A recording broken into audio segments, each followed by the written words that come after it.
నమస్కారం. ఘంటారావానికి స్వాగతం. ముందుగా ప్రధానాంశాలు. శాంతి భద్రతల పరిరక్షణే లక్ష్యంగా హైదరాబాద్ లో ఆపరేషన్ కవచ్. అసాంఘిక కార్యక్రమాలకు అడ్డుకట్ట వేసేలా హోటళ్లు, లాడ్జీలలో తనిఖీలు. ఢిల్లీ జంతర్ మంతర్ వేదికగా కాక్రోచ్ జనతా పార్టీ నిరసన. కేంద్ర విద్యాశాఖ మంత్రి ధర్మేంద్ర ప్రధాన్ రాజీనామాకు డిమాండ్. భాగ్యనగరం సిగలో మరో మణిహారం. అంతర్జాతీయ సమీకృత మార్కెట్ కు సాయంత్రం సీఎం భూమి పూజ.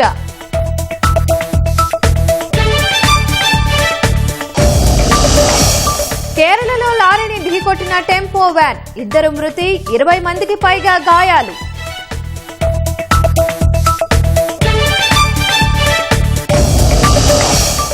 భారత్ రష్యా సంబంధాలు ప్రత్యేకమైనవన్న పుతిన్. ఈ భాగస్వామ్యాన్ని ఏ శక్తులు ప్రభావితం చేయలేవని స్పష్టీకరణ.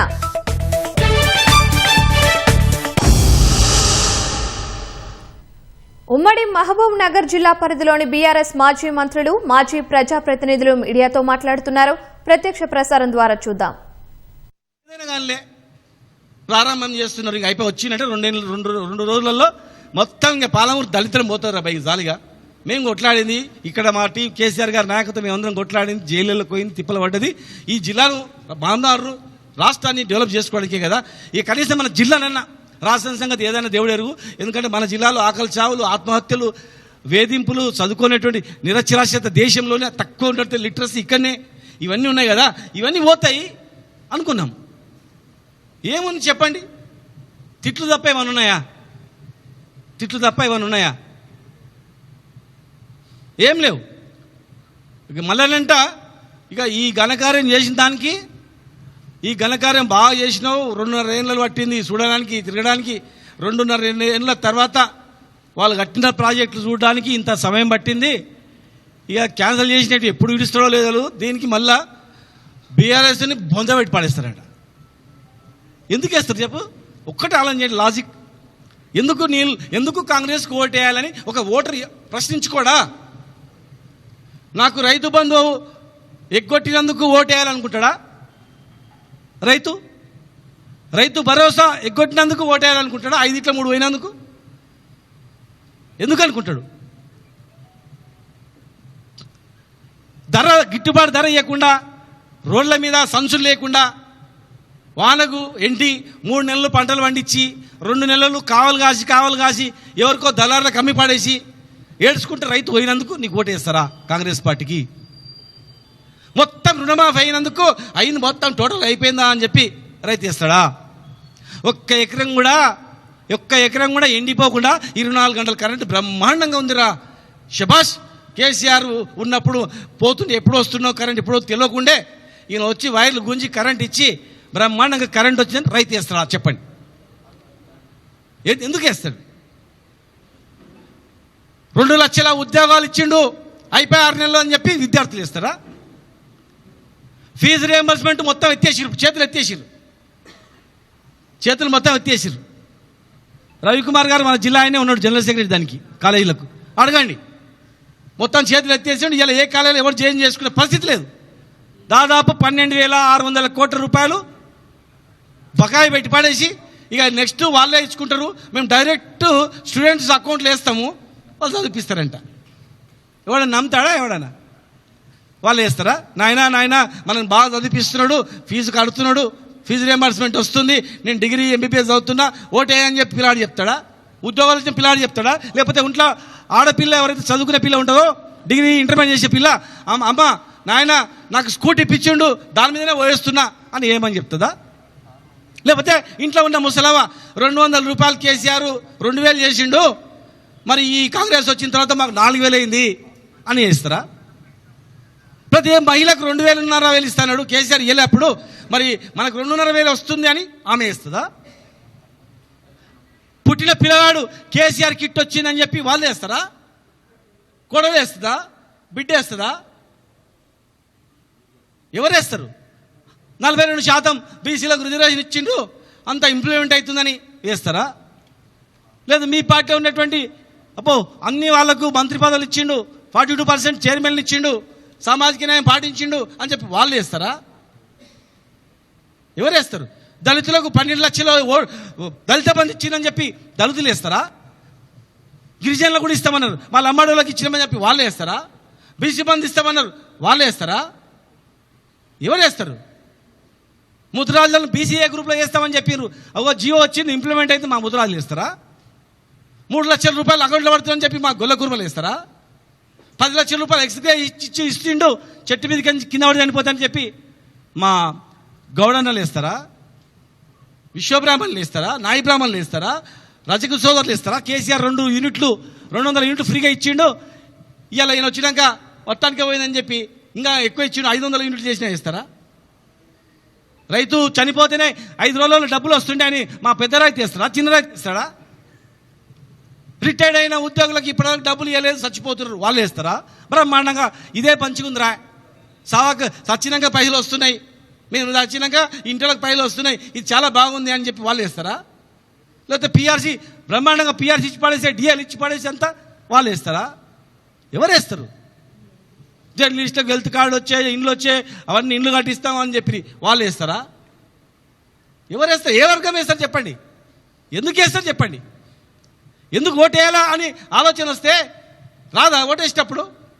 10 సంవత్సరాలు ఎట్లా బతికినాంరా, ఇప్పుడు ఎట్లా బతుకుతున్నాంరా అని ఆలోచన సామాన్య ప్రజలలో రాదా? ఒక్క ఓటు పొరపాటున ఒక్క ఓటు నమ్మి వేసినందుకు 50 లక్షల ఎకరం ఉన్నది 10 లక్షలకు పడిపోయింది. పెళ్లికో చదువులకో 1 ఎకరా అమ్మి బతుకుదామంటే కొనేటోడు లేడు, చూసేటోడు లేడు, కనీసం ఇంతకో అంతకో యుద్ధం తెగేద్దామంటే కూడా దిక్కు చూసేటోడు కూడా లేడు. గందుకేస్తారా చెప్పండి? ఏమైంది రాష్ట్రం? ఏం బాగుపడ్డది? బస్సులో లేడీస్కి ఇచ్చినామంటే వాళ్ళు సంతోషంగా ఉన్నారా? వాళ్ళు హ్యాపీగా ఉన్నారా? 2 పోతారు, 10 రూపాయలు టికెట్ 20 రూపాయలు చేసిండ్రు, భర్తకు 20 రూపాయలు, భార్యకు ఫ్రీ. ఏముందల్లా? మీరు ఏం చేసిండ్రు చెప్పండి? మేము కన్న కష్టాలు పడి రాష్ట్రాన్ని తెచ్చుకొని రాష్ట్రాన్ని డెవలప్ చేసుకున్నాడు కేసీఆర్ గారు. ఆయన నాయకత్వంలో అందరం, ఆల వెంకటేశ్వర రెడ్డి గారు కానీ, ఇక్కడ రామ్మోహన్ రెడ్డి గారు కానీ, అంజన కానీ, ఎంపీ గారు కానీ, లక్ష్మీరెడ్డి గారు కానీ, మేము 24 గంటలు మీరు ఏ పేజ్ తీసి చూసినా బ్యాక్స్లో పోయి చూస్తే కాలువల కారణం, చెక్ డ్యామ్ల కారణం, షెర్ల కారణం, లేకపోతే హాస్పిటల్ కారణం, పోటీ మీద నేను హాస్పిటల్ అంటే నువ్వు చెక్ డ్యామ్ అంటే నేను రింగ్ రోడ్ అంటే ఇంకోటి, పోటీల మీద పడి చేసుకున్నాం. పార్కులు, జంగల్ సఫారీలు, ఇవన్నీ దేశంతో పోల్చుకున్నాం. మేము ఇతర దేశాలతో పోల్చుకొని జిల్లాను తీసుకుపోవాలని చేసుకున్నాం. ఇవాళ మేము మాట్లాడింది ఏం తప్ప చెప్పండి? ఇవాళ మీరు మళ్ళీ రేపు ఎమ్మెల్యేలు అందరూ చెప్తారు మాట్లాడారు. మేము చూపించినాం కదా ఇవన్నీ. దయచేసి రేపు ప్రెస్ మీట్ పెట్టేటోళ్ళు మీకు చేతిలో దండం పెడతారు బాబు, ఎవరో కానీ మీకు దండం పెడతారు. ప్రెస్ మీట్ ఎవరో ఎమ్మెల్యేలో మాజీ మంత్రులు, ఇప్పుడున్నటువంటి మంత్రుల్లో ఎమ్మెల్యేతో పెట్టిపిస్తారు కదా. మేము ఇవన్నీ ఇట్లా చూపించినాం, మేము అవన్నీ కూడా ఇట్లా చూపించినాం. మీరు చేసిన పని పాలమూరు రంగారెడ్డి జిల్లాలో తట్టడి మన్ను తీసినటువంటిది మీరు చూపియండి. ప్రాజెక్ట్ అంటేనే ఇవన్నీ 90% అయిపోయింది అంతే. ఇంత విలువ అంత విలువ మీరు గింత చెప్తారు కదా, గింతే ఖర్చు అయింది కదా, వద్దు, లాజిక్లు వద్దు, అవన్నీ టెక్నికల్ క్వాలిటీస్ వద్దు. ప్రాజెక్ట్ అంటేనే గది, ఇది కాలువలు, కుంటలు, చెరువులు, టన్నల్స్, మోటార్లు, పంప్ సెట్స్ అయిపోయిందని. మీరు ఏం చేసినో చెప్పండి, ఏం చేయబోతున్నారో చెప్పండి. మేము ప్రతిపక్షంగా మేము ఎన్ని రోజులు తప్పకుండా నోరు మూసుకొని జిల్లాను నాశనం చేయాలన్నా? రైతులు చచ్చిపోతుంటే మేము కామ్గా ఉండాలన్నా? రైతు బతుకుతేనే మేము బతుకుతాం. రైతు కింద కడుపులో పెట్టుకొని రైతు బతికిస్తాడు అందరినీ. అన్ని వృత్తులని, అన్ని కులాలని, అన్ని జాతులని. రైతు పండిస్తే చెమట రక్తం తీసి రైతు పండిస్తే దేశం మొత్తం తింటుంది. 14 లక్షల మంది వలసపోయినటువంటి ఈ దేశంలో ఎక్కలేదు, ప్రపంచంలోనే ఎక్కలేదు. అలాంటి జిల్లా మాది. ఇలా మేమేం చేయలేదు, వీళ్ళు ఏం గాలికి వదిలిపెట్టిండ్రు, గాలి తిరిగిండ్రు, వీళ్ళంతా వచ్చిందంటే మీరు చేసిందని చెప్పండి. మేము చేసిన పనులు ఆగిపోయిన పనులను చేయండి అయ్యా, దండం పెట్టి అడుక్కుంటున్నాం, మిమ్మల్ని దండం పెట్టి అడుక్కుంటున్నాం. ఏం లేదు, చేసింది ఏం లేదు. కొంతమంది మాత్రమే బాగుపడుతున్నారు, కొంతమంది మాత్రమే లబ్ధి పొందుతున్నారు అంతే. మీ పార్టీలో కూడా ఎవరు లాభం పొందుతున్నారు, ఎవరు లబ్ధి పొందుతున్నారు? కొంతమంది ఉట్టి మాటలతో నడుస్తుంది, గారెడితోనే మొత్తం నడుస్తుంది గడిబిడి. దయచేసి చెప్తున్నాను, మీరు ఏం చేస్తారో మీ కర్మ మాకు అవసరం లేదు భయ్. మాకు కావాల్సిన జిల్లా అభివృద్ధి కావాలి, జిల్లా పాలమూరు రంగారెడ్డి జిల్లా ప్రాజెక్టు కంప్లీట్ కావాలి, పెండింగ్ ప్రాజెక్టు కంప్లీట్ కావాలి. అవి కంప్లీట్ చేయండి. మీ మొత్తం కంప్లీట్ చేయండి భయ్, మేమే నిలబడి మొత్తం మీకే ఇచ్చేస్తాము. వద్దు మేమే అందరం తప్పుకుంటాం. ఇవన్నీ చేసేయండి. పెండింగ్ ప్రాజెక్టులు మీరు హామీలు ఇచ్చినటువంటి గ్రీన్ ఛానల్ 20,000 కోట్లు అవన్నీ చేయండి. మీరు అన్న మాట ప్రకారమే మీరు కట్టుబడి ఉండండి, తీసుకురండి. కొత్త కొద్దు మీరు పోటీవాడి కోట్ల రూపాయలు ఖర్చు పెట్టి నిలబడి తిరిగి తిప్పలవాడి మమ్మల్ని తిట్టి ఎందుకు అవన్నీ? మేమే ఇచ్చేస్తాం. మేమే అందరం మా జిల్లాలో మాట్లాడుకుంటాం. అరే మనం తెలంగాణ తెచ్చుకున్నాం, అయిపోయింది, మనకన్నా బ్రహ్మాండంగా కేసీఆర్ కన్నా బ్రహ్మాండంగా చేసిండు. ఇక ఇవన్నీ గ్రీన్ ఛానల్ వచ్చి ఆ ఛానల్ వచ్చి ఈ ఛానల్ మనం మనకి ఏం పనే లేదు. ఇక మేమే కప్పుకుంటాం. మీ చేసిన పనులు మేమే ఎప్పుడు తిరుగుతాం. కానీ అరే బ్రహ్మాండంగా చేసారు, మేము ఎవరో నిలబడతలేవు. యునానిమస్గా ఎవరో ఇండిపెండెంట్ కూడా ఏకంటారు భయ్, యునానిమస్ చేసారు భయ్, పీడ పోతుంది అంతా ఎందుకు, ఇంకా బాగా చేయనని చెప్తా. మాజీ ఎమ్మెల్యే అందరు వింటారు. వినకపోతే వాళ్ళ దండం పెట్టి వాళ్ళు కాలు మొక్కేలా చెప్తారు. వద్దు భయ్ నేను మాట ఇచ్చినా మీకు దండం పెడతా, ఇక పోనీ వాళ్ళు చేసుకొని పట్టని చెప్పి నేనే చేస్తా.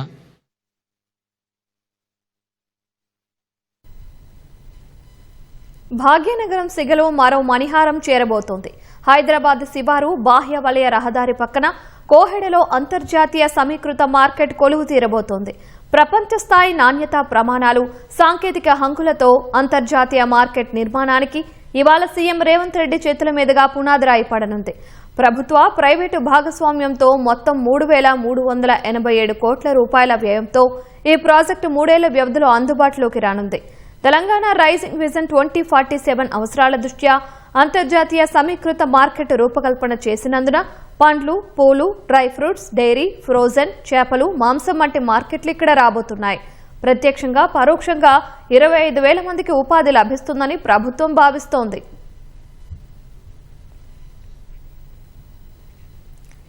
శాంతి భద్రతల పరిరక్షణ, నేరాల నియంత్రణే లక్ష్యంగా హైదరాబాద్లో ఆపరేషన్ కవచ్ పేరుతో పోలీసులు ప్రత్యేక తనిఖీలు చేపట్టారు. దాదాపు 5,000 మంది పోలీస్ సిబ్బంది ఈ సోదాల్లో పాల్గొన్నారు. అసాంఘిక కార్యక్రమాలకు అడ్డుకట్ట వేసేందుకు నగరంలోని పలుచోట్ల హోటళ్లు, లాడ్జీలలో విస్తృతంగా పరిశీలించారు. ఈ ఆపరేషన్లో వాహనాలకు నకిలీ నంబర్ ప్లేట్స్ గుర్తించిన పోలీసులు తనిఖీలను మరింత కట్టుదిట్టం చేశారు. హైదరాబాద్ నగరంలో అర్ధరాత్రి పోలీసులు ఆపరేషన్ కవచ్ పేరుతో పలుచోట్ల తనిఖీలు నిర్వహించారు. బృందాలుగా ఏర్పడి అమీర్పేట్, ఎస్ఆర్ నగర్, మలక్పేట్, దిల్సుఖ్ నగర్, సైదాబాద్, ఐఎస్ సదన్ వంటి ప్రాంతాల్లో ఏకకాలంలో సోదాలు చేపట్టారు. City joint commissioner of police Tafseer Iqbal పర్యవేక్షణలో నాంపల్లి, హబీబ్ నగర్ పరిధిలోని లాడ్జీలు, హోటళ్లలో ఆకస్మిక తనిఖీలు నిర్వహించారు. శాంతి భద్రతల పరిరక్షణ, నేర కార్యకలాపాల నివారణే లక్ష్యంగా ఈ ప్రత్యేక తనిఖీలు చేపట్టినట్లు పోలీసులు తెలిపారు. హోటల్, లాడ్జీ యాజమాన్యాలు అతిథుల పూర్తి వివరాలను తప్పనిసరిగా నమోదు చేయాలని, సీసీటీవీ వ్యవస్థలను నిరంతరం పనిచేసేలా నిర్వహించాలని పోలీసులు సూచించారు.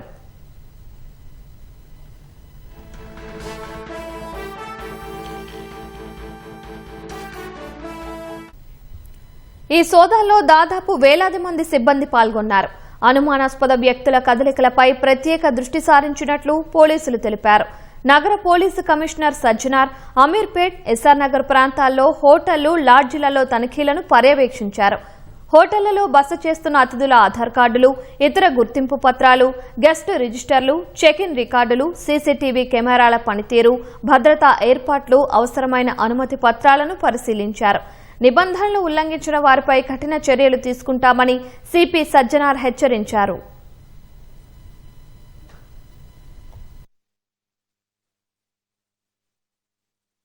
ఈరోజు హైదరాబాద్ నగర వ్యాప్తంగా అన్ని జోన్లో ఉన్న లాడ్జెస్, రేపైన ఉన్న లాడ్జెస్ని ఏకకాలంగా మన ఆఫీసర్స్ అందరూ కూడా చెక్ చేయడం జరుగుతుంది.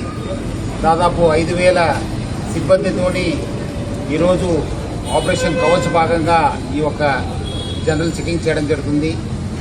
అక్కడ ఉన్న కస్టమర్స్ ఎవరు ఉండొచ్చు, మేనేజ్మెంట్ ఏమేమి రికార్డ్స్ కలెక్ట్ చేస్తున్నారు, వాళ్ళు ఏమాదిరి సంశయాస్పద వ్యక్తుల, వాళ్ళ దగ్గర ఏమాదిరి సంశయాస్పద వస్తువులు ఉన్నావా అని చెప్పి జనరల్ చెకింగ్ చేయడం జరుగుతుంది. నిన్నే మనము ఇదే ఆపరేషన్ కవచ్ భాగంగా 2 వీలర్స్, ట్యాంపర్ చేసిన నంబర్ ప్లేట్స్ కావచ్చు, కవరప్ చేసిన నంబర్ ప్లేట్స్ కావచ్చు, నంబర్ ప్లేట్స్ వెహికల్స్ని మనం చెక్ చేయడం జరిగింది. దాదాపు 3,000 పైన వెహికల్స్ సీజ్ చేశాను. ఈ రోజు కూడా ఇదే ఒక ఆపరేషన్ కవచ్ భాగంగా అన్ని లాజెస్ కూడా మనము 2 గంటల పైన చెక్ చేయడం జరుగుతుంది. సో ప్రజలందరూ కూడా సహకరించారు. ఇంకా వచ్చే రోజు కూడా భద్రతని దృష్టిలో పెట్టుకొని సురక్షిత దృష్టిలో పెట్టుకొని ఇలాంటి చెకింగ్ జరుగుతూనే ఉంటావు. ప్రజలందరూ కూడా వాళ్ళ దగ్గర ఉన్న ఆధార్ కార్డులు ఉండొచ్చు, వాళ్ళు ఉన్న ఐడి కార్డ్స్ కావచ్చు, అట్లానే నంబర్ ప్లేట్స్ కూడా సరైన నంబర్ ప్లేట్ పెట్టాలి. చాలా చోట్ల కూడా చూశాను, చాలా మంది యూత్ ఆ నంబర్ ప్లేట్ వంకర చేయడము, లేదంటే కవరప్ చేయడము, లేదంటే ట్యాంపర్ చేయడం జరుగుతుంది. సో వాళ్ళపైన కూడా ఎఫ్ఐఆర్ కూడా ఇష్యూ చేశాను. చట్టపరమైన కూడా సీరియస్ యాక్షన్ తీసుకోవడం జరుగుతుంది. దేశ రాజధాని ఢిల్లీలోని జంతర్ మంతర్ వేదికగా కాక్రోచ్ జనతా పార్టీ తొలి భారీ నిరసన చేపట్టింది. దేశ విద్యా వ్యవస్థ వైఫల్యాలు, నీట్ పరీక్ష, సీబీఎస్ఈ ఫలితాలపై ఆందోళనల వేళ కేంద్ర విద్యాశాఖ మంత్రి ధర్మేంద్ర ప్రధాన్ రాజీనామాకు డిమాండ్ చేస్తూ నిరసనలు చేపట్టింది. ఈ నిరసనకు భారీ సంఖ్యలో యువత తరలివచ్చింది. ప్రధాన్ రాజీనామా చేయాలంటూ ప్లకార్డులు పట్టుకుని ఆందోళన చేసిన నిరసనకారులు కేంద్ర ప్రభుత్వానికి వ్యతిరేకంగా నినాదాలు చేశారు.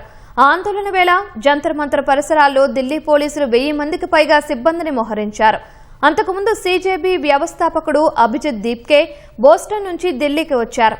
ఇప్పటి వరకు సోషల్ మీడియాలో మాత్రమే కనిపించిన అభిజిత్ దీప్కే అమెరికా నుంచి తొలిసారి భారత్కు వచ్చారు.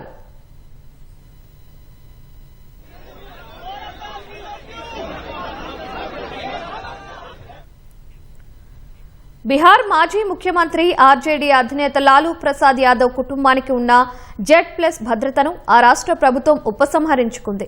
ఈ మేరకు బీహార్ ప్రభుత్వం ఉత్తర్వులు జారీ చేసింది. బీహార్లోని వీఐపీల భద్రతపై సమీక్ష జరిపిన అనంతరం సర్కార్ ఈ నిర్ణయం తీసుకుంది. మాజీ సీఎంలు లాలూ ప్రసాద్, రబ్రీ దేవీలకు కల్పించిన అత్యున్నత Z+ సెక్యూరిటీని పూర్తిగా ఉపసంహరించుకుంటున్నట్లు బీహార్ సర్కార్ వెల్లడించింది.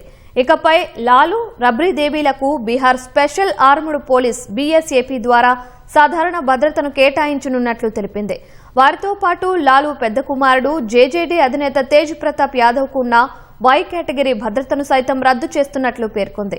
అటు లాలూ చిన్న కుమారుడు ప్రతిపక్ష నేత తేజస్వీ యాదవ్కు ఉన్న Y+ భద్రతను మాత్రం యథాతథంగా కొనసాగిస్తున్నట్లు బీహార్ సర్కార్ స్పష్టం చేసింది.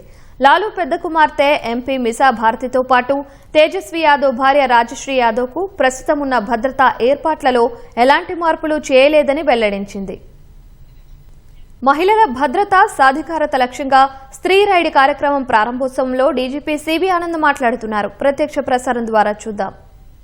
తెలియజేస్తున్నాను, ఎందుకంటే ఇది మహిళల ఏదైతే కల్పించాలో దాంట్లో చాలా ముఖ్యమైన అడుగు ఇది.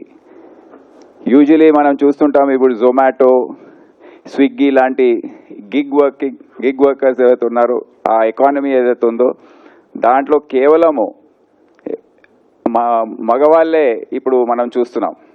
దాంట్లో మీరు అందరూ ధైర్యం చేసి ఈరోజు మహిళలు ఒక దాంట్లో ఎంట్రీ చేశారంటే అది చాలా పెద్ద విషయం. ఈరోజు మీరు 55 మంది ఉన్నారు. వచ్చే 3-4 నెలల్లో అది డబుల్ చేయాలి, దాని తర్వాత ట్రిపుల్ చేయాలని నేను అందరినీ కోరుతా ఉన్నాను. నేను ఎందుకు తెలియజేస్తున్నానంటే మనందరు తెలుసు, మన ఉన్న సామాజిక ఆర్థిక పరిస్థితులు ఏవైతే ఉన్నాయో మన దేశంలో మహిళలు ఇప్పుడే చారుసినా చెప్పినట్టు వారు బయటికి వెళ్ళి పనిచేయాలంటే అంత సులభమైన విషయం కాదు. వారికి ముఖ్యంగా ఇంట్లో చాలా సపోర్ట్ అవసరం అవుతుంది. పెళ్ళైతే భర్త సహాయం ఆయన అర్థం చేసుకోవాలి, అన్ని విధాలుగా కోఆపరేట్ చేయాలి. అదేగా పెళ్ళి కాకపోతే మళ్ళీ ఇంట్లో తల్లిదండ్రులు, వాళ్ళ అన్నదమ్ముల్లో ఎవరైతే ఉన్నారో వాళ్ళు సపోర్ట్ చేయాలి. ఇటువంటి పరిస్థితుల్లో కొన్ని ప్రోగ్రామ్స్ ఏవైతే మేము గతంలో చేపట్టామో, నాకు గుర్తుంది సైబరాబాద్ కమిషనర్గా ఉన్నప్పుడు she cabs and she taxis అని ఆ రోజుల్లో ప్రారంభించాం.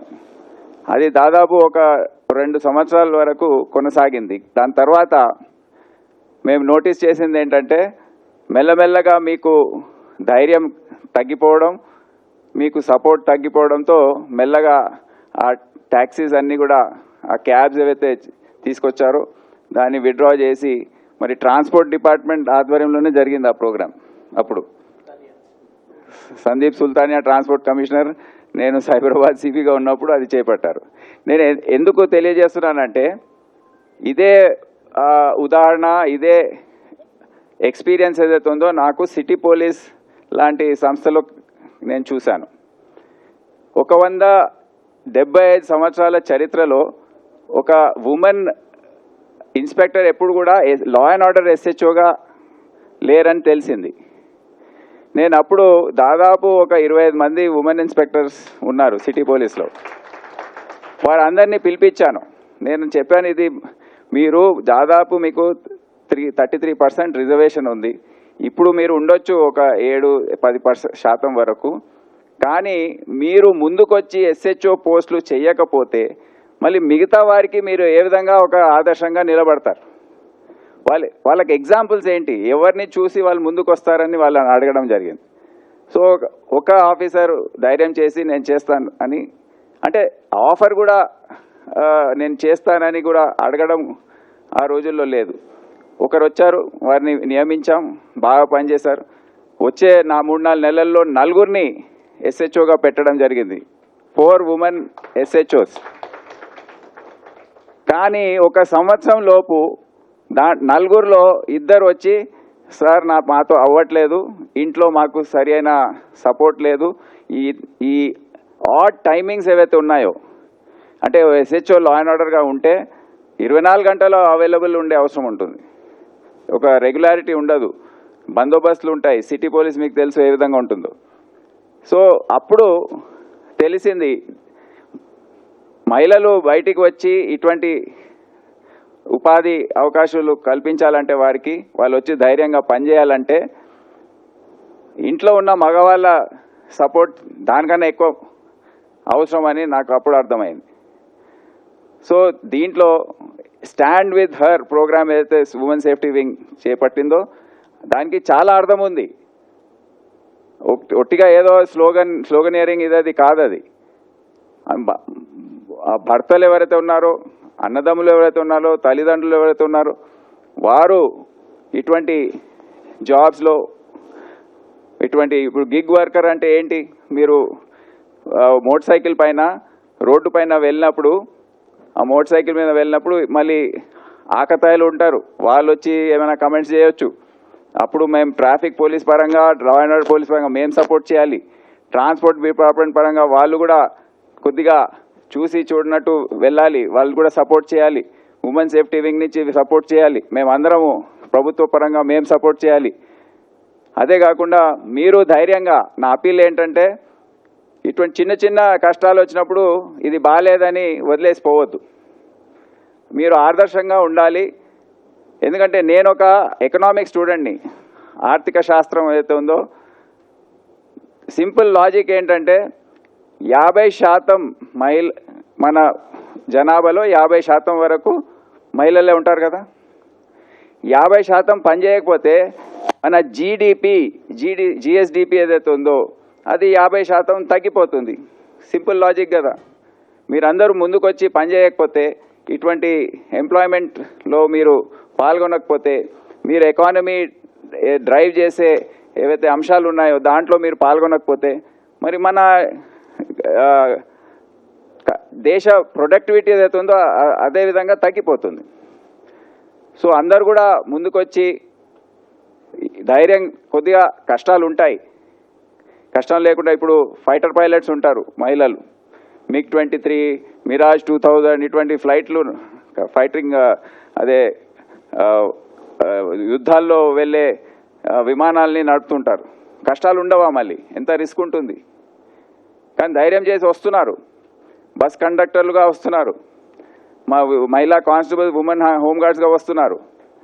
సో కష్టాలు ఉంటాయి, కానీ ఆ కష్టాలు ఎదుర్కొని మీరు ముందొచ్చి ధైర్యంగా పనిచేయాలని నేను కోరుతూ, ఈ చాలా మంచి ప్రోగ్రామ్ ఇది వచ్చే రోజుల్లో దీని ఈకో సిస్టమ్ ఏదైతే ఉందో దాన్ని మంచిగా మనము పెంపొందించి, మీరందరూ కూడా మీ సంఖ్య ఇంకా పెంచే విధంగా అన్ని విధాలుగా తెలంగాణ రాష్ట్ర ప్రభుత్వం తరఫున women and child welfare department, women safety wing and transport wing అందరు కూడా కోఆర్డినేట్ చేసి ఈ ప్రోగ్రామ్ని చాలా విజయవంతం చేయాలని, దీన్ని ఇంకా పెంపొందించాలని కోరుతూ అందరికీ నా శుభాకాంక్షలు తెలియజేస్తూ సెలవు తీసుకుంటున్నాను.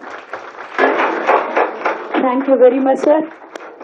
కుటుంబం అనే చక్రం సక్రమంగా నడవాలంటే 2 చక్రాలు పనిచేయాలి. కుటుంబం అనే బండి నడవాలంటే సార్ చెప్పింది అదే. చాలా అద్భుతంగా బండి నడుస్తుంది. మనకి సామాజిక పరంగా కూడా బలోపేతం అవుతాము. Thank you very much sir. Thanks a lot. ఇప్పుడు ఈ ఉమెన్ సేఫ్టీ వింగ్ ఏర్పరిచిన ఈ కార్యక్రమానికి కొన్ని ఎన్జిఓస్ తమ సహాయ సహకారాలని చాలా అద్భుతంగా అందించాయండి. వారికి జ్ఞాపికలతో సత్కరించుకుందాం. ఇప్పుడు ముందుగా TDF శ్రీ వినీలా రెడ్డి గారు వారిని వేదిక వద్దకు రావాల్సిందిగా కోరుతున్నాము. వినీల్ రెడ్డి గారు. కేరళలోని మలప్పురంలో ఈ తెల్లవారుజామున జరిగిన ఘోర రోడ్డు ప్రమాదంలో 2 మృతి చెందగా 20 మందికి పైగా గాయపడ్డారు. యాత్రికులతో వెళ్తున్న ఓ టెంపో వ్యాన్ టిప్పర్ లారీని బలంగా ఢీకొనడంతో ప్రమాదం చోటు చేసుకుంది. పాలక్కాడ్కు చెందిన దాదాపు 25 మంది యాత్రికులు టెంపో వ్యాన్లో తీర్థయాత్రకు వెళ్లి తిరిగి వస్తుండగా కోజికోడ్ పాలక్కాడ్ రహదారిపై పుల్లిక్కల్ పెరియంబలం సమీపంలో ప్రమాదం జరిగింది. ప్రమాద సమయంలో జోరుగా వర్షం కురుస్తుండటంతో టెంపో వ్యాన్ అదుపు తప్పి ఎదురుగా వస్తున్న టిప్పర్ లారీని బలంగా ఢీకొట్టినట్లు పోలీసులు తెలిపారు. ఈ ఘటనలో వ్యాన్ డ్రైవర్, మరో ప్రయాణికురాలు అక్కడికక్కడే మృతి చెందినట్లు వెల్లడించారు. మరో 20 మందికి పైగా గాయపడగా వారిని ఆసుపత్రికి తరలించినట్లు చెప్పారు.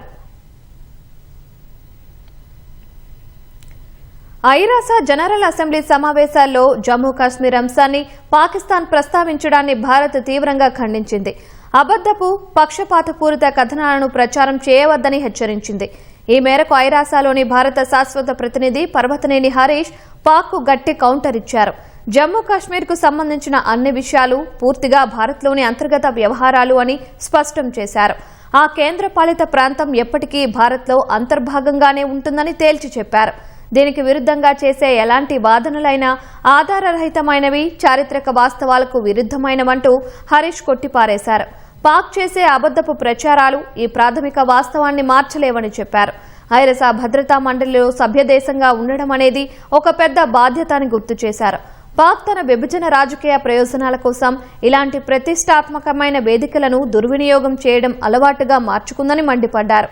అటు భద్రతా మండలిలో తాత్కాలిక సభ్యదేశంగా పాక్ 2 ఏళ్ల పదవీ కాలం ఈ ఏడాది ముగియనుంది. భారత్ రష్యా మధ్య పరస్పరం నమ్మకం, సోదర భావంతో కూడిన బలమైన బంధం ఉందని రష్యా అధ్యక్షుడు వ్లాదిమిర్ పుతిన్ ఉద్ఘాటించారు. భారత్ రష్యా సంబంధాలు ఎంతో ప్రత్యేకమైనవని కొనియాడారు. రష్యాలోని సెయింట్ పీటర్స్బర్గ్లో జరిగిన అంతర్జాతీయ ఆర్థిక ఫోరం సదస్సులో మాట్లాడిన పుతిన్ భారతీయుల ప్రతిభపై ప్రశంసల వర్షం కురిపించారు. ప్రధానంగా ఐటీ, కోడింగ్ రంగాల్లో భారతీయుల నైపుణ్యాలను ప్రత్యేకంగా ప్రశంసించారు. భారతీయులకు అద్భుతమైన సామర్థ్యాలు ఉన్నాయని, సాఫ్ట్వేర్ మార్కెట్లో భారత్ అత్యంత కీలకమైన భాగస్వామి అని పుతిన్ అన్నారు. అటు భారత్తో తమకున్న వ్యూహాత్మక భాగస్వామ్యాన్ని ఏ బాహ్య శక్తులు కూడా ప్రభావితం చేయలేవని పుతిన్ స్పష్టం చేశారు. ప్రధాని మోదీ నాయకత్వంలో ఆంక్షలతో భారత్పై ఒత్తిడి చేయాలనుకోవడం అసాధ్యమని చెప్పారు. అవి వారికే ఎదురుదెబ్బలవుతాయన్నారు. భారత్ ఎల్లప్పుడూ తన జాతీయ ప్రయోజనాల ఆధారంగానే నిర్ణయాలు తీసుకుంటుందని పుతిన్ పేర్కొన్నారు. యూకేలో గతేడాది సంచలనం రేపిన హెన్రీ నోవా అనే యువకుడి హత్యోదంతంపై అమెరికా ఉపాధ్యక్షుడు జేడీ వ్యాన్స్ కీలక వ్యాఖ్యలు చేశారు. వలసదారుల దురాక్రమణ వల్లే పాశ్చాత్య నాగరికత పతనమవుతోందని ఎక్స్ వేదికగా ఆరోపించారు. వలసల కట్టడిపై బ్రిటన్ ప్రభుత్వం వైఖరి సరిగ్గా లేదని వ్యాన్స్ విమర్శించారు. ఒక నాగరికత ఎలాగైతే అంతరించిపోతోందో హెన్రీ కూడా అలాగే ప్రాణాలు కోల్పోయాడని రాసుకొచ్చారు. గత కొన్ని దశాబ్దాలుగా ఐరోపా పాలకులు అవలంబిస్తున్న ఆత్మదేశ రాజకీయాలు, వలసదారుల భారీ దురాక్రమణకు వ్యతిరేకంగా నిలబడి ఉంటే హెన్రీ బతికే ఉండేవాడని పేర్కొన్నారు. వలసదారుల్లో చాలా మందికి పాశ్చాత్య దేశాలన్నా అక్కడి ప్రజలన్నా ద్వేషం ఉందని ఆరోపించారు. ఈ ఉదంతంపై తీవ్ర నిరసన తెలపాలని వ్యాన్స్ పిలుపునిచ్చారు. అటు ఈ వ్యాఖ్యలను బ్రిటన్ ప్రధాని కార్యాలయం తీవ్రంగా స్పందించింది. బ్రిటన్ ప్రజాస్వామ్యంలో జోక్యం చేసుకునేందుకు అమెరికా ప్రయత్నిస్తోందని మండిపడింది. తమ ప్రజాస్వామ్యంలో జోక్యం చేసుకుంటూ బ్రిటన్లో విభజనలను రేకెత్తించడానికి కొందరు ప్రయత్నిస్తున్నారని ప్రధాని కార్యాలయం ఆరోపించింది. అమెరికా, ఇరాన్ పరస్పర దాడులతో పశ్చిమాసియా దద్దరిల్లుతోంది. ఇరాన్ నిఘా రాడార్ కేంద్రాలపై అమెరికా దాడులు చేస్తుండగా గల్ఫ్ దేశాలను టెహ్రాన్ లక్ష్యంగా చేసుకుంది. కువైట్, బహ్రెయిన్లపై క్షిపణులు, డ్రోన్లతో Islamic revolutionary guard corps IRGC విరుచుకుపడింది. కువైట్, ఇరాన్లపై ఇరాన్ 7 బాలిస్టిక్ క్షిపణులతో దాడులు చేసినట్లు అమెరికా సెంట్రల్ కమాండ్ ప్రకటించింది. 7 బాలిస్టిక్ క్షిపణులలో 6ని వైమానిక రక్షణ వ్యవస్థలు గాల్లోనే విజయవంతంగా అడ్డుకున్నాయని తెలిపింది. మిగిలిన 7వ క్షిపణి తన లక్ష్యాన్ని చేరుకోలేకపోయిందని పేర్కొంది. దాడుల సమయంలో కువైట్లో 5 సార్లు ప్రమాద హెచ్చరిక సైరన్లు మోగాయి. ప్రస్తుతం పరిస్థితి అదుపులోనే ఉందని, శత్రు క్షిపణి దాడులను సమర్థవంతంగా తిప్పికొడుతున్నట్లు కువైట్ సైన్యం వెల్లడించింది. బహ్రెయిన్లోనూ సైరన్లు మోగాయి.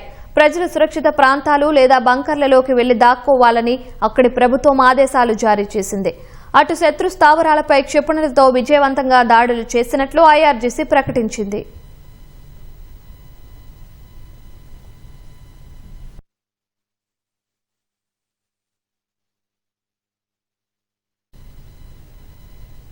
సింగరేణి పురోగతి, కార్మికుల సంక్షేమానికి ప్రభుత్వం కట్టుబడి ఉందని కార్మిక ఉపాధి కల్పన శాఖ మంత్రి గడ్డం వివేక్ వెంకటస్వామి స్పష్టం చేశారు. త్వరలోనే కాంట్రాక్టు ఉద్యోగుల కనీస వేతనాల అమలుపై చర్యలు తీసుకుంటామన్నారు. సింగరేణి అభివృద్ధికి బీఆర్ఎస్ పాలనా నిర్ణయాలు విఘాతంగా పరిణమించాయని ఆరోపించారు. కార్మిక భద్రత, గిగ్ వర్కర్ల చట్టం, కనీస వేతనాలు వంటి కీలక అంశాలపై మంత్రి వివేక్తో మా ప్రతినిధి వల్లభనేని రంగారావు ప్రత్యేక ముఖాముఖి. కార్మిక ఉపాధి కల్పన శిక్షణకు తెలంగాణ ప్రభుత్వం అధిక ప్రాధాన్యత ఇస్తుంది. గిగ్ వర్కర్ల చట్టం తేవడంతో పాటు అసంఘటిత రంగ కార్మికుల చట్ట సవరణకు కూడా పూనుకుంది. కార్మికుల జీవితాల్లో వెలుగులు నింపటం, అదేవిధంగా ఉపాధి అవకాశాలను మెరుగుపరచడం వంటి కీలక లక్ష్యాలను ముందడుగు వేస్తూ గత 2 ఏళ్లుగా తెలంగాణలో కాంగ్రెస్ ప్రభుత్వం ఎన్నో సంక్షేమ కార్యక్రమాలను చేపట్టింది. మంత్రిగా ఏడాది పూర్తి చేసుకుంటూ కార్మిక ఉపాధి కల్పన శాఖ మంత్రి వివేక్ వెంకటస్వామి గారు మనతో ఉన్నారు. వారిని అడిగి మరిన్ని వివరాలు తెలుసుకుందాం. సార్ నమస్కారం. సార్ చెప్పండి సార్, తెలంగాణలో ప్రధానంగా సింగరేణి బొగ్గు గనులు అనేవి కీలకమైనవి. అయితే బొగ్గు గనులను ప్రైవేటీకరిస్తారన్న ఆందోళన కార్మికుల్లో నెలకొని ఉంది. ఇందులో వాస్తవం ఎంత ఉంది, దీనిపై మీరేమంటారు? సింగరేణి బొగ్గు గనుల గురించి టీఆర్ఎస్ ప్రభుత్వం ఉన్నప్పుడు ఎన్డీఏ ప్రభుత్వము ఒక చట్టం తీసుకొచ్చింది. ఏమని తీసుకొచ్చిందంటే, కోల్ మైన్స్ ఏదైతే ఉన్నాయో అన్నిట్లో వేలం చేయాలని చెప్పి ఒక చట్టం తీసుకొచ్చింది. ఆ చట్టంలో ఒక కీలకమైన అంశం కూడా ఉంది. రాష్ట్ర ప్రభుత్వము ఏమన్నా మైన్స్ చేయాలనుకుంటే మీరు మొదలే మాకు లిస్ట్ ఇవ్వండి, మేము దాన్ని మీ పరిధిలో ఇస్తాము, తర్వాత అన్నీ కూడా వేలం కావాలని చెప్పి ఒక చట్టం పాస్ చేసి, ఆ చట్టంని సమర్థించింది ఎవరు? టీఆర్ఎస్ ప్రభుత్వం. అది రూల్ అయిపోయింది. ఎప్పుడైతే కేంద్రము మళ్ళీ కోల్ మైన్స్లో వేలం చేయాలనుకున్నప్పుడు సింగరేణి సంస్థ ఒరిస్సాలో పోయి 25 మిలియన్ టన్నుల కోసము వేలంలో పాల్గొని ఆ మైన్స్ రావడం జరిగింది. ఆ మైన్స్ రావడంలో సింగరేణి సంస్థకు ఒక మంచి అలొకేషన్ వచ్చింది. సో కంపెనీ మంచిగా చేస్తుంది, కానీ ఎంప్లాయ్మెంట్ అంతా ఒరిస్సాకు పోయింది. సో ఇప్పుడు అట్లానే అదే పరిస్థితులలో ఇంకొక మైన్స్ తెలంగాణలో వేలంకి వచ్చినప్పుడు అప్పుడు టీఆర్ఎస్ ప్రభుత్వం వాళ్ళు ధర్నా చేసి దాన్ని అడ్డుకోవడం జరిగింది. అంటే మీరు వేలంలో పాల్గొనకుంటే మైన్స్ రావు, మైన్స్ రానప్పుడు ఉద్యోగాలు రావు. సో ఇలాంటి పరిస్థితులలో ఆ సింగరేణి సంస్థను నిజంగా అన్యాయం చేసింది టీఆర్ఎస్ ప్రభుత్వం. సింగరేణి సంస్థ నిజంగా మంచిగా నడవాలంటే కొత్త గనులు రావాలి. ఎందుకంటే ఉన్న గనులు ఏదైతే ఉన్నాయో అక్కడ బొగ్గంతా అయిపోతుంది. సో కొత్త గనులు రాకుంటే సింగరేణి సంస్థ రివైవల్ కష్టమవుతుంది, అంటే కంటిన్యూయింగ్ కష్టమవుతుంది. అసంఘటిత రంగ కార్మికుల సమస్యలు, వాటి వేతనాల సవరణకు చట్టం చేస్తున్నాను. సింగరేణిలో కూడా క్రమబద్ధీకరణకు సంబంధించి, అవుట్సోర్సింగ్ ఎంప్లాయీకి సంబంధించి సమస్యలు ఉన్నాయి. వారి వేతన సవరణపై మీరు ఏం చేయబోతున్నారు? సింగరేణి అవుట్సోర్సింగ్ ఎంప్లాయీస్కి ఒక డిమాండ్ ఉంది చాలా సంవత్సరాల నుంచి. కోల్ ఇండియాలో ఏదైతే వేజెస్ ఉన్నాయో ఆ కోల్ ఇండియా వేజెస్ ఇవ్వాలని వారికి ఒక డిమాండ్ ఉంది. అయితే నేను సింగరేణి సంస్థకి ఏం చెప్తున్నానంటే, ఇప్పుడు మీరు ఆల్రెడీ మేము మినిమం వేజెస్ పెంచాం 12,000 to 14,000. ఏదైతే పెంచినామో ఆ పెంచడం కూడా సింగరేణి కాంట్రాక్ట్ వర్కర్స్కి ఇస్తే బాగుంటుంది. ఎందుకంటే వాళ్ళు చాలా కష్టపడి పని చేస్తున్నారు. వాళ్ళ పని ఈ వేరే ఇతర కార్మికుల కన్నా కొద్దిగా ఎక్కువ రిస్క్ ఉంటుంది, ఎక్కువ శ్రమ ఉంటుంది. సో వారికి ఇంకెక్కువ మినిమం వేజెస్ ఇచ్చే అవసరం ఉంది. నేను కార్మిక మంత్రిగా నేను సింగరేణి సంస్థతో మాట్లాడి ఆ కంపెనీని కూడా నష్టపోకుండా, వర్కర్స్కి కూడా నష్టపోకుండా ఒక సొల్యూషన్ తేవటానికి నేను త్వరలోనే మీటింగ్ పెట్టి కాంట్రాక్ట్ వర్కర్స్కి కూడా వేతనాలు పెంచేలాగా చేస్తాం. సార్, ఇకపోతే మీరు కార్మిక కోల్ బెల్ట్ ఏరియా నుంచి చెన్నూరు ప్రాంత ఎమ్మెల్యేగా ఉన్నారు. మీకు కూడా కోల్ బెల్ట్ ఓట్స్ ఇవన్నీ ఉన్నాయి. ఈ 2 ఏళ్ల కాలంలో కార్మికులకు ఇచ్చినటువంటి హామీలు ఏ మేరకు సక్సెస్ అయ్యాయి అంటారు మీరు? ఇప్పుడు నేను చెన్నూరుకి, ఆర్కేపీకి, మందమరికి 100 కోట్ల రూపాయల అమృత్ స్కీమ్ కింద తీసుకురావడం జరిగింది. ఇంటింటి నల్ల స్కీమ్. ఈ మిషన్ భగీరథి చెన్నూరులో నియోజకవర్గం మొత్తం ఫెయిల్. ఎక్కడ కూడా నీళ్లు నా విలేజెస్లో ఉన్నాయి, లేకుంటే టౌన్లో ఉన్నాయి. నేను వచ్చిన తర్వాత 300 బోర్వెల్స్ వేయించాను. Because they was drinking water supply లేదు. సార్, ఇటీవల బాలకా సుమన్ ఒక మీటింగ్లో మాట్లాడుతూ సింగరేణికి సంబంధించిన ఆస్తులు ధ్వంసం చేయాలి, అది చేయాలి, ఇది చేయాలి అని. అసలు ఏంటి సార్ దానిపైన ఆయన కామెంట్ల పైన మీ స్పందన ఏంటి? చట్టంని చేతిలో తీసుకోవాలి, హీరో కావాలి, కేటీఆర్ని ఇంప్రెస్ చేయాలి, ఆయన దగ్గర బ్రౌనీ పాయింట్స్ గెయిన్ అవుతుంది ఇట్లా మాట్లాడితే అని చెప్పి పాపం ఆయన ప్రయత్నం చేసుకున్నాడు. కానీ ఆయనకి కేటీఆరే ఆయన మీద మందలు ఇవ్వడం జరిగింది. ఇది సరైన పద్ధతి కాదని. సో వీరు బాలక సుమను ఫ్రస్ట్రేషన్లో ఉన్నాడు ఓడిపోయినందుకు. మళ్ళీ రెస్పాన్స్ వస్తలేదు రైతుల దగ్గర నుంచి అని చెప్పి ఆయన ఈ పిలుపునిచ్చినాడు. కానీ ఆయన సెల్ఫ్ గోల్ చేసుకున్నాడు. మంత్రి అయిన తర్వాత ప్రధానమైన నిర్ణయం తీసుకున్నారు. గిగ్ వర్కర్లకు చట్ట రూపం చేయాలి, గిగ్ వర్కర్లకు వేతనాలు సక్రమంగా అందేలా చూడాలి. అసలు ఏంటి గిగ్ వర్కర్లకు సంబంధించి మీరు తెచ్చిన చట్టం ఏంటి? చట్టం ఏం చెప్తుంది? రాహుల్ గాంధీ గారు వారి భారత్ జోడో యాత్రలో గిగ్ వర్కర్స్ని కలిసి వాళ్ళ సమస్యలు ఏమున్నాయో అర్థం చేసుకున్నాడు. నిజంగా నేను కూడా చాలాసార్లు అనుకున్నాను గిగ్ వర్కర్స్ చాలా మంచిగా నడుస్తున్నదని.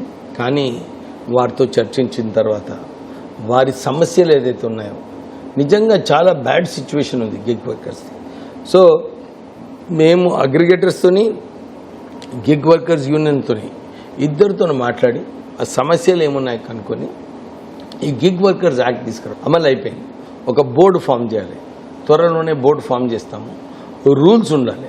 రూల్స్ కూడా నేను నిన్న చదవడం జరిగింది, డ్రాఫ్ట్ రూల్స్. అది క్లియర్ చేస్తున్నాను. ఈ మంత్లో 15వ తారీఖు వరకు రూల్స్ కూడా గిగ్ వర్కర్స్కి సెట్ అయిపోతుంది. సో ఈ బోర్డు వచ్చిన తర్వాత గిగ్ వర్కర్స్కి ఇంకెక్కువ భద్రత ఉంటుంది. వారికి వేతనాల్లోనైనా కానీ వారికి కంపెన్సేషన్, లేదా యాక్సిడెంట్ అయినప్పుడు కంపెన్సేషను, ఈ వర్కింగ్లో ఇన్సెంటివ్స్ ఎట్లయితే ఇస్తారో సరిగా ప్రాపర్గా ఆల్గరిథం చేంజ్ చేయకుండా ఇవన్నీ కూడా చట్టంలో తీసుకురాబోతున్నాము. రాహుల్ గాంధీ గారు కూడా త్వరలోనే హైదరాబాద్ వచ్చి గిగ్ వర్కర్స్తో, ఎందుకంటే వారి వలన ఈ కార్యాచరణ మొదలైంది. సో షార్ట్లీ వారు కూడా వచ్చి గిగ్ వర్కర్స్తో కలవడం జరుగుతుంది. గిగ్ వర్కర్ల ఆదాయం కానీ, పని గంటలు కానీ, భద్రత కానీ ఇవన్నీ కూడా చట్టంలో ఎలా ఉంటుంది? వారికి ఎలాంటి రక్షణ లభిస్తుందంట? అదే మేము ఇప్పుడు ఈ బోర్డు ఏదైతే వేస్తున్నామో గిగ్ అగ్రిగేటర్స్ వాళ్ళ దగ్గర నుంచి సెస్ కలెక్ట్ చేస్తాము. అది రాష్ట్ర ప్రభుత్వం కంట్రోల్లో ఉంటుంది. వారితో మాట్లాడి ఏం సంక్షేమ కార్యక్రమాలు చేయాలి అని చెప్పి యూనియన్స్తోని అగ్రిగేటర్స్తో మాట్లాడి ఒక అండర్స్టాండింగ్ పైన వచ్చిన తర్వాత వారికి బెనిఫిట్ అవుతుంది. కార్మిక వేతన చట్ట సవరణ కూడా చేయాలనే నిర్ణయానికి వచ్చారు. ఈ చట్ట సవరణ ద్వారా ఏ మేరకు వేతనాన్ని పెంచబోతున్నారు? చట్ట సవరణ ఎలా ఉండబోతుంది? 10 సంవత్సరాలు టీఆర్ఎస్ ప్రభుత్వం మినిమం వేజెస్ పైన దృష్టి పెట్టలేదు.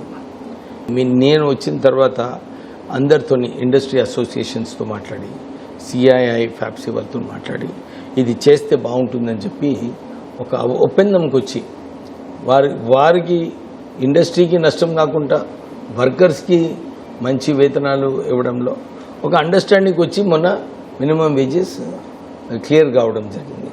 కొందరు యూనియన్ లీడర్స్ అరే మాకు మా ఇండస్ట్రీ లేదు అంటున్నారు. కానీ కొత్త లేబర్ కోడ్స్ ఏదైతే కేంద్రం ప్రకటించిందో దాని ప్రకారంగా 3 ఉంటాయి, 3 జోన్స్. ఒకటి municipal corporations, second is municipalities, third is rural areas. So అన్ని స్కెడ్యూల్ ఏదైతే ఉండనో ఈ సెగ్మెంట్ దీంట్లో వస్తుందని సెపరేట్ జియోస్ ఉన్నాయో ఇప్పుడు అవసరం ఉండదు. ఓకే, ఇది కేవలం ఈ 3 జోన్స్లో పెట్టేస్తే అన్నీ కూడా దాంట్లో వచ్చేస్తాయి. ఓకే, అయితే మరి కొంత అసంఘటిత కార్మిక రంగంలో ఇప్పుడు కొంచెం జిహెచ్ఎంసి ఉన్నారు, వాళ్ళది సెపరేట్ చట్టం ఉంది, ఓకే, వాళ్ళు దీంట్లో రారు. సో కొన్ని సెగ్మెంట్స్ ఏదైతే మా మినిమం వేజెస్ యాక్ట్లో రాలో వాళ్ళ చట్టం ప్రకారంగా నడిపించుకుంటారు. అంటే సార్ మీరు వేతన సవరణ చట్టం వల్ల మహిళా కార్మికులకు కానీ అదేవిధంగా ఈ అసంఘటిత రంగ కార్మికులకు కానీ ఎలాంటి భద్రత కల్పించబోతున్నారు? అంటే భద్రత ఆల్రెడీ లేబర్ యాక్ట్ ఉంది, మినిమం ఎంప్లాయ్మెంట్ ఏం బేసిస్లో చేయాలో, ఎన్ని నెంబర్ ఆఫ్ డేస్, ఈ మనం డిస్కస్ చేసేది మినిమం వేజెస్. ఈ మినిమం వేజెస్ ఎవరికైనా తక్కువ ఇస్తున్నారు అనుకో, labour officer will be entitled to take action, సరైన యాక్షన్ తీసుకొని చేస్తారు. మేము ఇంతే కోరుతున్నాము. ఇంతకు ముందు ఉన్నట్టు మా నాన్నగారు కార్మిక శాఖ మంత్రి ఉన్నప్పుడు చాలా చోట్ల కూడా మినిమం వేజెస్ లేవు, యాంటీ లేబర్ కండిషన్స్ ఉండే. ఇప్పుడు ఇండస్ట్రీ కూడా చాలా మార్చిపోయినారు, వాళ్ళు కూడా రియలైజేషన్ ఉంది, వర్కర్ హ్యాపీ ఉంటే మా ఇండస్ట్రీ బాగా నడుస్తుంది. సో అందరూ కూడా చట్టం ప్రకారంగా చాలా మటుకు రూల్స్ ఫాలో చేస్తున్నారు. ఎక్కడైతే రూల్స్ ఫాలో చేయడం లేదో వాళ్ళు వ్యతిరేకంగా డెఫినెట్లీ యాక్షన్ ఉంటుంది. గిగ్గు వర్కర్ల చట్టమైన అసంఘటిత కార్మిక రంగ చట్ట సవరణ అయినా ఏదైనా కార్మిక సంక్షేమాన్ని దృష్టిలో పెట్టుకొని మా ప్రభుత్వం చర్యలు తీసుకుంటుందని మంత్రి వివేక్ వెంకటస్వామి గారు చెప్తున్నారు. కెమెరామెన్ సూర్యతో కలిసి రంగారావు, ఈటీవీ న్యూస్, హైదరాబాద్.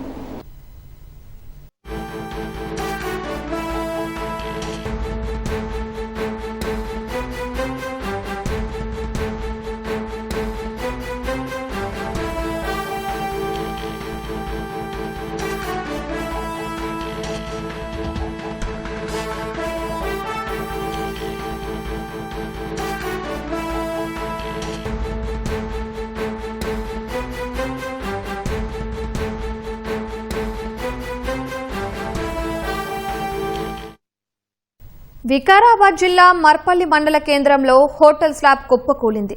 దీని కింద ఉన్న ఒకరు మృతి చెందారు. మరో ఇద్దరిని హోటల్ లోపల నుంచి స్థానికులు బయటకు తీశారు. ఘటనా స్థలిలో సహాయక చర్యలు కొనసాగుతున్నాయి. స్లాబ్ కింద ఇంకా ఎంతమంది ఉన్నారనేది తెలియాల్సి ఉంది.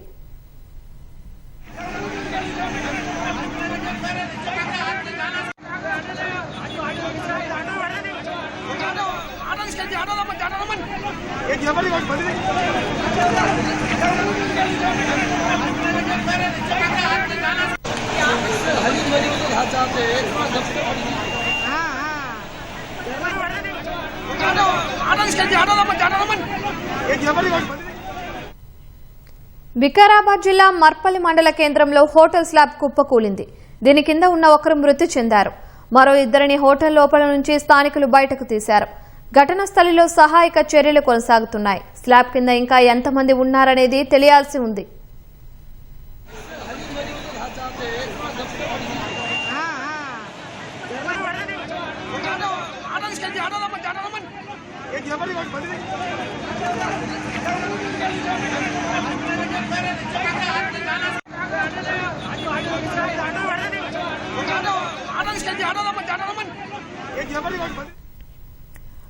వికారాబాద్ జిల్లా మర్పల్లి మండల కేంద్రంలో హోటల్ స్లాబ్ కుప్పకూలింది. దీని కింద ఉన్న ఒకరు మృతి చెందారు. మరో ఇద్దరిని హోటల్ లోపల నుంచి స్థానికులు బయటకు తీశారు. ఘటనా స్థలిలో సహాయక చర్యలు కొనసాగుతున్నాయి. స్లాబ్ కింద ఇంకా ఎంతమంది ఉన్నారనేది తెలియాల్సి ఉంది.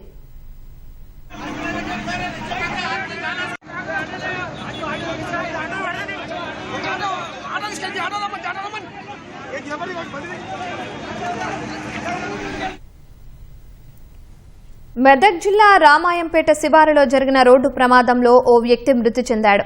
మృతుడు శివంపేట పోలీస్ స్టేషన్లో విధులు నిర్వర్తిస్తున్న కానిస్టేబుల్ మహిపాల్గా గుర్తించారు.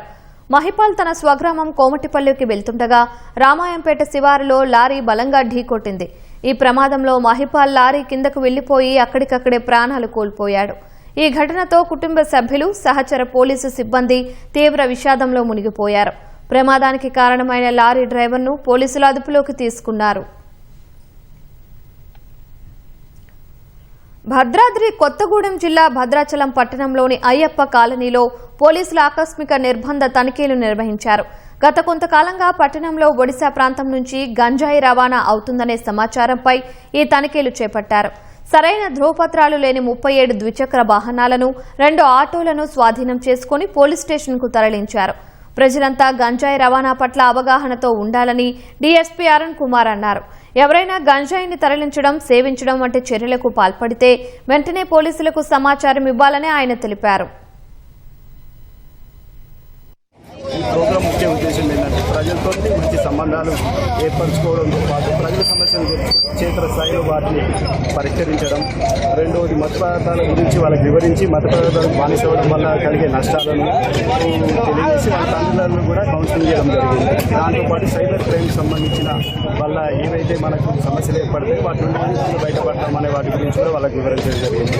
దాంతోపాటు ఉమెన్ సేఫ్టీ షీటీమ్స్ సంబంధించి టీమ్స్ గురించి కూడా వాళ్ళకి వివరించడం జరిగింది.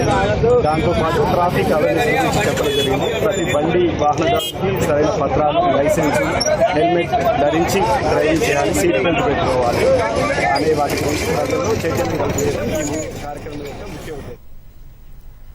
పెద్దపల్లి జిల్లా గోదావరికని రాజీవ్ రహదారిపై జరిగిన రోడ్డు ప్రమాదంలో ఓ యువకుడు మృతి చెందాడు. ఆగి ఉన్న డీసీఎం వ్యాన్ను బైక్ ఢీకొట్టడంతో ఈ ప్రమాదం జరిగినట్లు సమాచారం. ఈ ఘటనలో బైక్పై ప్రయాణిస్తున్న సాకేత్ అనే యువకుడు అక్కడికక్కడే ప్రాణాలు కోల్పోయాడు. స్థానికుల సమాచారంతో ఘటనా స్థలికి చేరుకున్న పోలీసులు దర్యాప్తు చేపట్టారు. అతివేగమే ఈ ప్రమాదానికి కారణమై ఉండొచ్చని అనుమానిస్తున్నారు.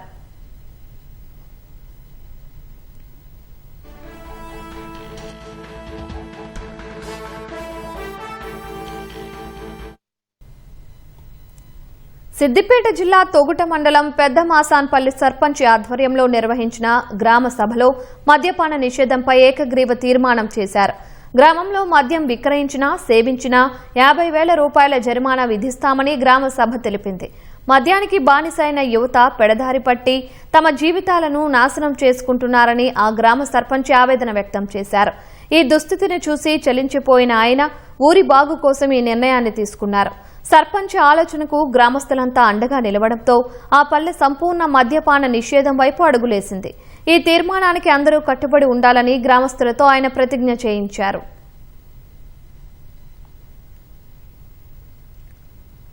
పర్యావరణ పరిరక్షణ, అటవీ సంరక్షణ, పక్షుల ప్రాధాన్యతపై ప్రజల్లో అవగాహన కల్పించేందుకు సేవ్ ఫారెస్ట్ సేవ్ నేషన్ నినాదంతో బర్డ్ వాక్ కార్యక్రమాన్ని మెదక్ అదనపు కలెక్టర్ నగేష్ ఘనంగా నిర్వహించారు.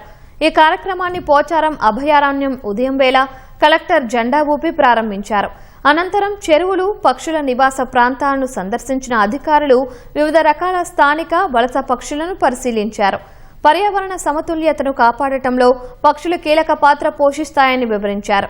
అటవీ నిర్మూలన, కాలుష్యం, వాతావరణ మార్పుల కారణంగా అనేక పక్షి జాతులు ప్రమాదంలో పడుతున్నాయని ఆందోళన వ్యక్తం చేశారు. ప్రకృతి వనరుల పరిరక్షణకు ప్రతి ఒక్కరూ కృషి చేయాలని పిలుపునిచ్చారు.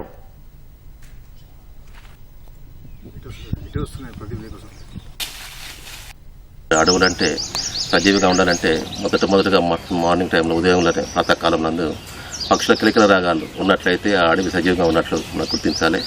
మరి అడవి సజీవంగా ఉండాలంటే మనందరూ కూడా ఒక ఓన్లీ ఫారెస్ట్ అధికారితో కాదు, అది అందరూ కూడా మనం అనుకొని మనం ఓనప్ చేసుకున్నప్పుడు మాత్రమే మనకు ఈ ఎకోసిస్టమ్ కూడా ఉంటుంది. మరి మన అడవులకు మనం ఏమిస్తామో మనం అదే విధంగా ఉండటవలసిన అవసరం ఉంటుంది. కాబట్టి ప్రతి ఒక్కరు కూడా సామాజిక బాధ్యతగా, ప్రకృతి ప్రేమికులుగా, పక్షుల ప్రేమికులుగా ఉండి తన వంతు కర్తవ్యంగా మరి అన్ని కూడా కాపాడవలసిన అవసరం ఉంటుంది.